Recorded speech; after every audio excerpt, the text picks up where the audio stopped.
పహల్గామ్లో అకస్మాత్తుగా విరుచుకుపడిన ఉగ్రవాదుల చేతుల్లో క్షణాల్లో ప్రాణాలు కోల్పోయిన వారే ఎక్కువ. అయితే హుస్సేన్ అనే స్థానికుడు మాత్రం వారిని ఆపేందుకు ప్రయత్నించాడు. వారి దగ్గరున్న రైఫిల్ లాక్కునేందుకు ప్రయత్నించి వారి తూటాలకే బలయ్యాడు. ఇంతా చేసి అతను కేవలం టూరిస్టులను గుర్రాలపై సైట్ సీయింగ్కి తీసుకువెళ్లడమే వృత్తిగా పెట్టుకుని ఉన్న చిన్న వ్యక్తి. అయితేనేం అతను చేసిన సాహసం ఇప్పుడు మిగిలిన వారి కంటే ఎత్తులో నిలిపింది. అందుకే అతని అంత్యక్రియలకు పహల్గామ్ అంతా తరలివచ్చింది. సలాం హుస్సేన్ అన్నది.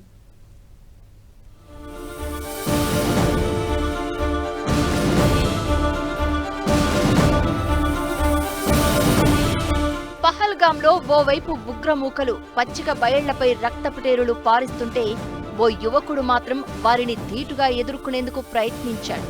పర్యాటకులపై విచక్షణారహితంగా కాల్పులు జరిపిన ఉగ్రవాదులను ఎదుర్కొనేందుకు సయ్యద్ హుస్సేన్ షా అనే యువకుడు సాహసం చేశాడు. ఉగ్రవాదుల చేతుల్లో ఉన్న AK-47 రైఫిళ్లకు బెదరకుండా వారితో పోరాటం చేశాడు. AK-47 రైఫిల్ ను లాక్కునేందుకు ఆ యువకుడు ప్రయత్నించాడు. ఉగ్రమూకలతో పోరాడి చివరకు వారి తూటాలకు బలయ్యాడు.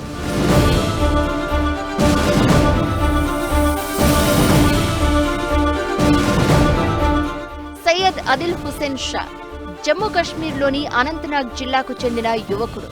పర్యాటకులను కారు పార్కింగ్ ప్రాంతం నుంచి గుర్రంపై బైసరాన్ ప్రాంతానికి హుస్సేన్ తీసుకెళ్తూ ఉంటాడు. పర్యాటకులను గుర్రంపై తరలిస్తూ అతను ఉపాధి పొందుతున్నాడు, కుటుంబాన్ని పోషిస్తున్నాడు.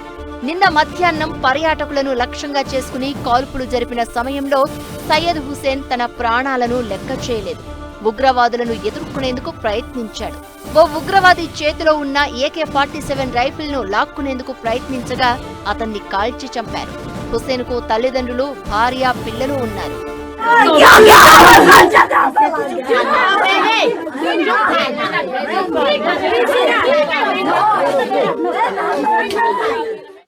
తన కొడుకు ఇలా టెర్రరిస్టుల చేతిలో ప్రాణాలు కోల్పోవడంతో హుస్సేన్ తల్లి గుండెలవిసేలా రోదించారు.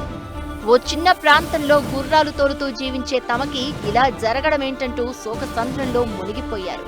పాపం సయ్యద్ హుస్సేన్ కొడుకు అమాయకంగా కళ్లు నులుముకుంటూ కన్నీరు పెట్టడం మనసున్న ఎవరికైనా కంటతడి పెట్టించక మానదు. ఉగ్రవాదులను నిలువరించే క్రమంలో ప్రాణాలు కోల్పోయిన హుస్సేన్ పై స్థానికులు జోహార్లు అర్పిస్తున్నారు. మరోవైపు కశ్మీర్లో జరిగిన ఈ దాడికి నిరసనగా లోయలో బంద్ పాటించగా రాష్ట్ర ప్రభుత్వం ఈ ఘటనలో చనిపోయిన వారి కుటుంబాలకు 10 లక్షల ఎక్స్ గ్రేషియా ప్రకటించింది.